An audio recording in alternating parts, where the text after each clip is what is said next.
Amós capítulo 8. Estamos en la recta final de este libro profético y hoy vamos a hablar de este capítulo maravilloso. Son unos versículos muy importantes. Este Amós que también fue contemporáneo con Isaías, el cual vamos a empezar a ver ya próximamente, pero estamos dándole esa clausura, ese cierre ya casi a este profeta. Ya hablamos del profeta Joel, acuérdense que fue una bendición y pueden ver en el playlist. Así me ha mostrado Jehová el Señor, dice Amós. He aquí un canastillo de fruta de verano. Eso es lo que Dios le muestra en esta revelación. Mira, un canastillo de fruta ya madura, lista para ser comida, pero estaba representando al pueblo. Eh, Dios usa estas figuras poderosas que nos dan un mensaje, nos ilustra de una manera muy especial. Puede ser en sueños o en visiones donde entendemos de una manera tan fascinante, de una manera tan clara lo que Él nos quiere decir.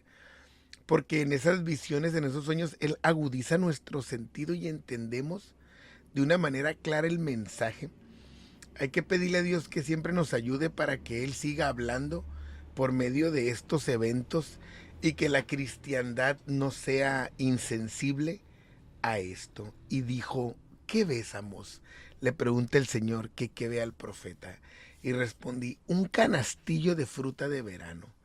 Y me dijo Jehová, ha venido el fin sobre mi pueblo Israel. No lo toleraré más. O sea, la pregunta, el Señor reflexiona sobre esta visión con el profeta. No sé si a ustedes les ha tocado experimentar esas visiones donde Dios interactúa con nosotros, donde nos pregunta cosas.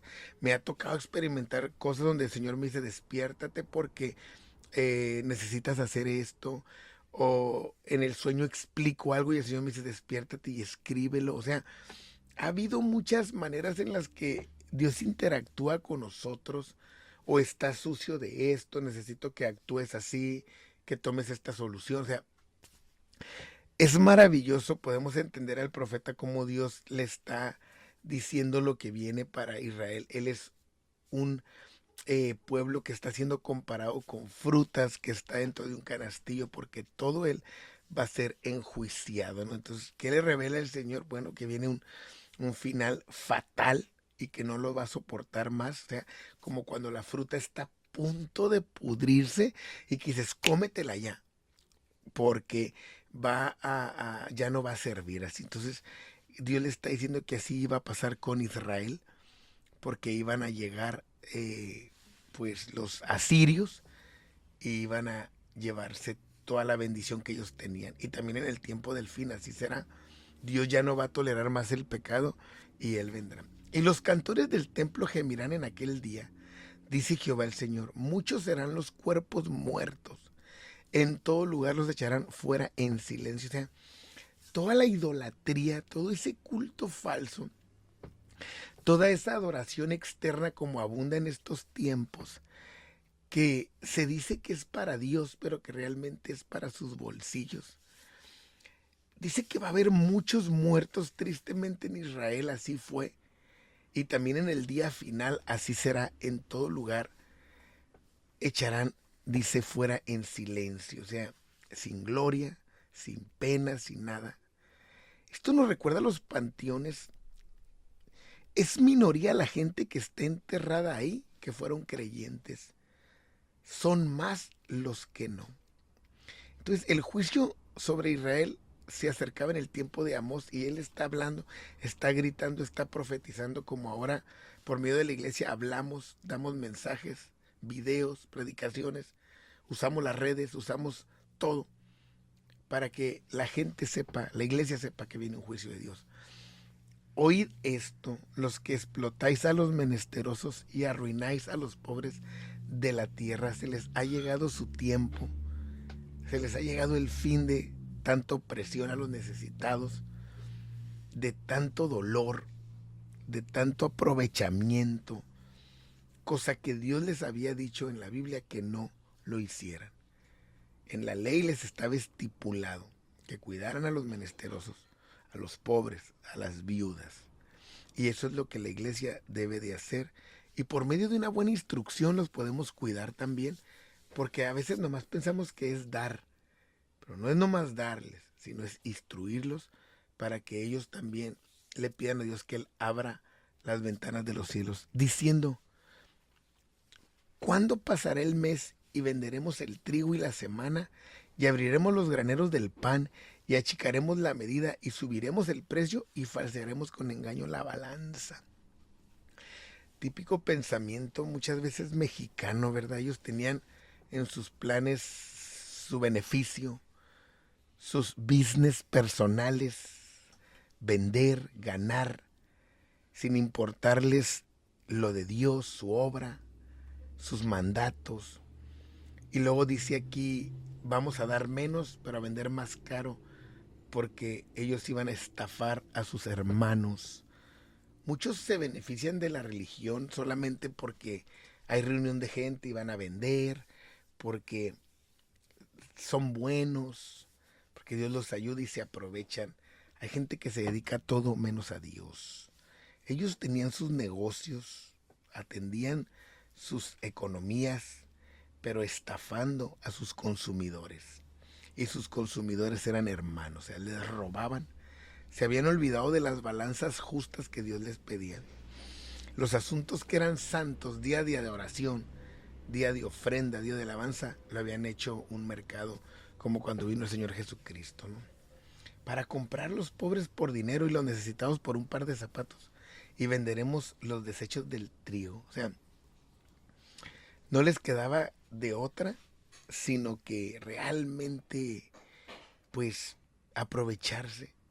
Y no le daban el valor a las personas ni a sus necesidades. De hecho, eran tan aprovechados, decía, venderemos los desechos del trigo. Lo que no se usaba para comer, ellos le daban un precio por la necesidad que había. Todos los pobres, pues lo tenían que comprar cuando era realmente basura. Jehová juró por la gloria de Jacob, no me olvidaré jamás de todas sus obras. Es decir, no hay duda que el juicio les va a llegar porque su mal está registrado. Tengo un registro completo y claro de sus malas obras. Y Dios ya no les iba a perdonar su pecado. Ahora, la gente, nosotros tenemos que entender que en este tiempo Dios tiene un registro perfecto de lo que hemos hecho desde que nacimos. Él sabe todas nuestras etapas, acciones, responsabilidades. Él sabe que el día que Él diga no más, no va a haber duda de que lo que nos va a dar es porque Él sabe que eso es lo correcto, que es lo justo. ¿No se estremecerá la tierra sobre esto? ¿No llorará todo habitante de ella? Dice. Subirá toda como un río y crecerá y mermerá como el río de Egipto. O sea, va a ser el día de Jehová terrible. No va a haber quien no se lamente como en el tiempo del Éxodo, que en todas las casas había un muerto. Todo habitante llorará, porque habrá quien no se salve, habrá quien de nuestros seres amados no le diga que sí a Dios. Ellos estaban igual. Subirá toda como un río y crecerá y mermará como el río de Egipto. Porque habla de una inconstancia, como ese Nilo que subía y bajaba en todo momento. Cuando subía se beneficiaban de la agricultura, pero cuando bajaba, entonces todos carecían. Ese era el Israel, que mientras prosperaba, se sentía bendecido. Tenía amigos, pero cuando llegara el juicio, no iba a estar nadie con él. Acontecerá en aquel día, dice Jehová el Señor, que haré que se ponga el sol a mediodía y cubriré de tinieblas la tierra en el día claro. O sea, hasta los astros iban a trabajar diferente, porque el día terrible de Dios iba a estar. O sea, el sol no iba a funcionar al horario que Dios le dice y las tinieblas iban a estar cuando debía estar el sol. O sea, lo que ellos como pueblo habían hecho, que era trastornar todo, lo que estaba en sus manos, ahora Dios les dijo, para que vean que yo tengo el poder de trastornar todo el universo. Ese era el terrible juicio de Dios. Y eso debe de saber la gente, que Dios tiene el poder de cambiar todo el universo, todo el cosmos. Y cambiaré vuestras fiestas en lloro. En vez de fiesta van a llorar.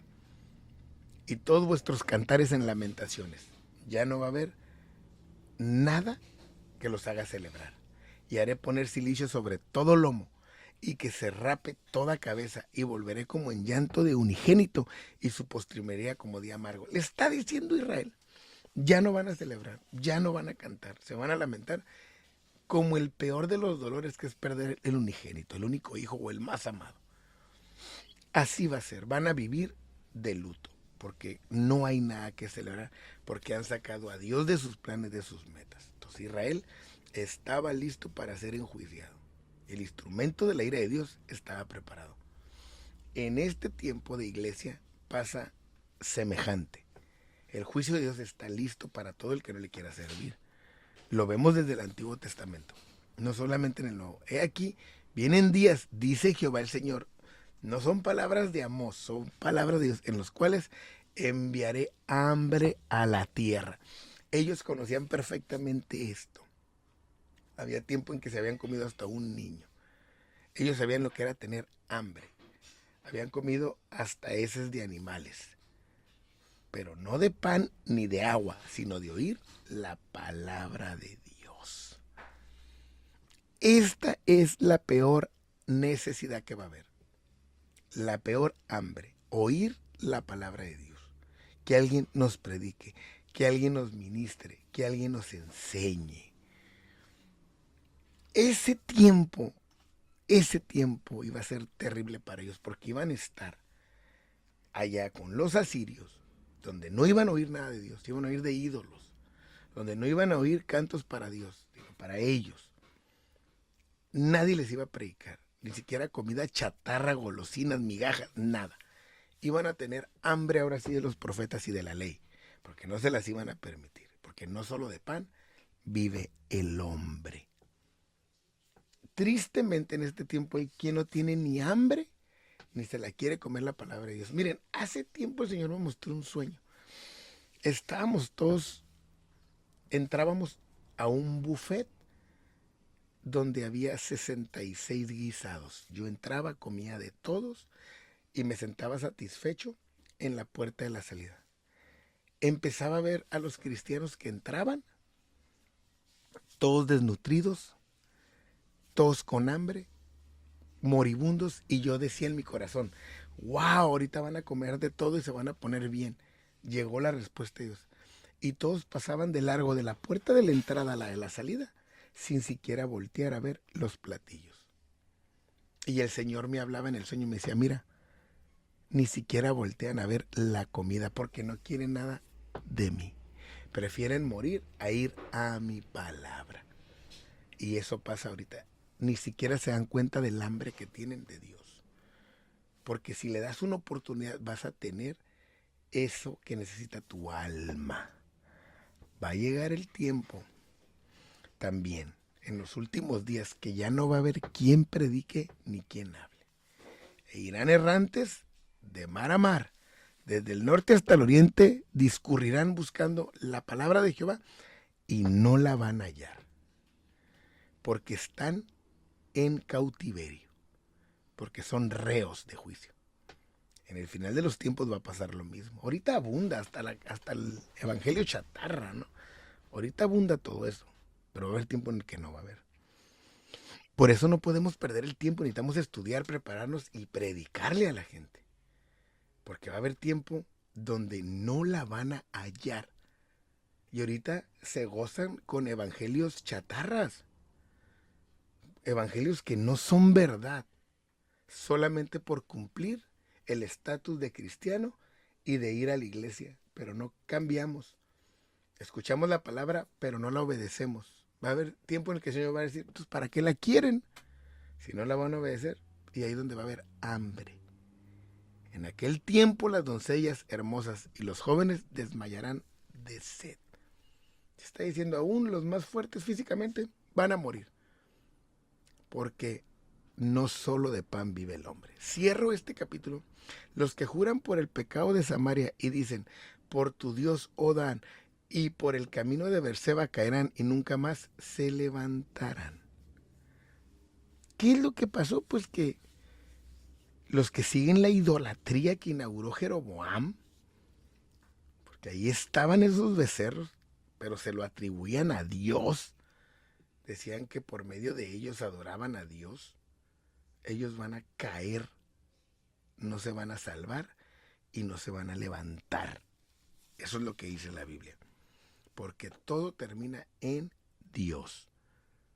Si nosotros vamos a su palabra. Entonces, los que juran por ese pecado de Samaria, los que creen en los ídolos, los que creen en las falsas religiones, en los falsos evangelios, pero usan el nombre de Dios, su Biblia, van a caer, no se van a levantar. Para que te des cuenta que no todas las religiones llegan a Dios, ni todos los sermones vienen guiados por el Espíritu Santo. No todo el que me dice Señor, Señor, lo va a conocer. Entonces, ¿qué te aconsejo? Que vayas a la Biblia, que abraces la palabra de Dios, que tú mismo analices lo que Dios quiere hacer en tu vida y lo busques para que Él sea tu refugio en el día malo. Profeta Amós, bendiciones para todos.